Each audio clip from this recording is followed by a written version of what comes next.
This video will cover Module 10. Module 10 is the next module where you will be working on the four poem assignments for the poetry collection. And this module actually has two poems in it, two poem submission spots. Again, you can complete them in any order, but most students find that the easiest way is to complete them in the order that they are listed in the module. So just as a reminder, you will be working on a mimicry poem first, and then you have the free verse and fixed form poem, which will be in Module 10, and then you have an author's choice poem in Module 11.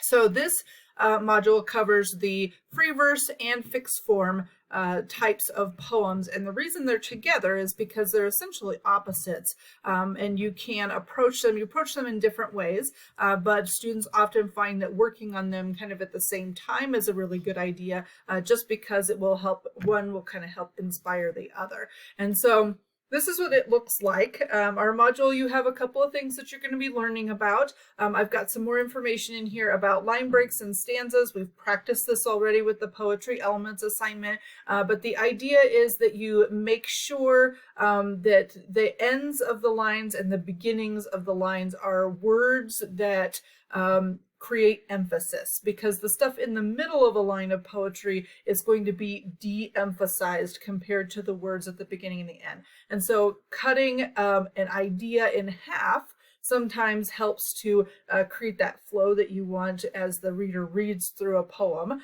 or you could end with a punctuation mark. And so don't feel like you have to have punctuation at the end of every line. Instead, sometimes it's better to move the reader through to the next line when they read it. You might also think about words that you can cut off at the beginning or endings of lines, like the, which isn't necessary to understand what's in the line, but it's not necessarily something that that you want. So we're calling them sort of filler words. That would be words that don't really work for you in the poem. They don't do anything for that line. And so if you cut it out, then the reading will be a little bit smoother, and we're not going to get bogged down as much in those types of words. So you can definitely practice this if you want. There's some spots to practice. If you are looking for some just extra work, you can do this in your journal. You can just do it on your own. And then this one is discussing word choice and line breaks as similar to better enhance your poem, looking at those specific words at the end of each line, so that when you are reading through this stuff kind of out here, visually is going to give the reader a better idea. We want concrete imagery. And anytime you have a poem, probably the biggest issue with student poetry at this point is that everything is highly abstract or theoretical. So you're trying to describe sadness or something, and everything in the poem is really vaguely worded, and we don't have anything concrete to really picture in our heads as a reader. And so when you're writing your poems for these assignments, keep in mind that that's what you want. You want something concrete. How do you picture sadness? What does that look like to you? And so when we have that concrete imagery, particularly if it's organized so that we have those images kind of sticking out on the end, it can really enhance what the poem looks like and how we read that poem. So you have the two assignments, your free verse and your fixed form. The free verse poem needs to be tied to nature in somehow, and so sometimes students do pick more like human nature type topics, and sometimes they do more of natural world, your favorite place, favorite outdoor place, or favorite flower, or favorite tree. You can look out your window. Was there something you can describe?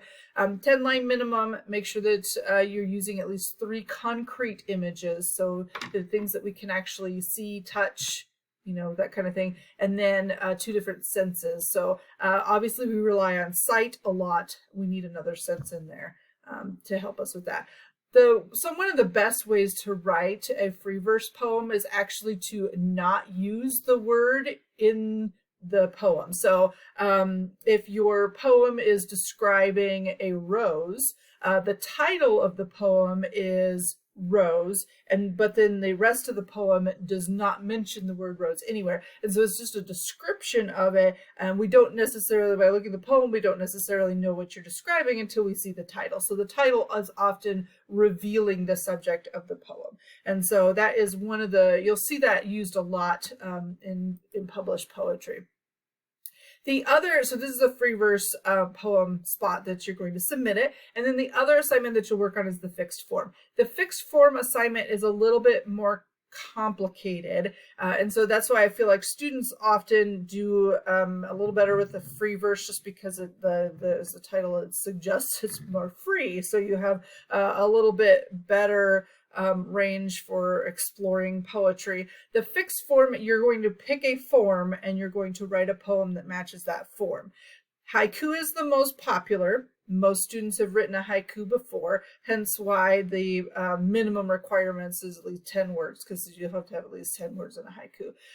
And then the other forms, things like sonnets, ballads, limericks, those are ones that students sometimes pick because they're just interested in exploring something. And so there are a lot of different forms in your textbook that you can look at. And then I also have a link to poets.org, where if you have a form, there's different kinds of poems that you can find, but you can also just search for poetry forms on this website. And so you can search, but you could also Google search, that's fine. But poets.org is a really good resource for you to find the specific rules to those kinds of fixed forms. Some students want to find a really bizarre fixed form to practice because they just want something unique and different.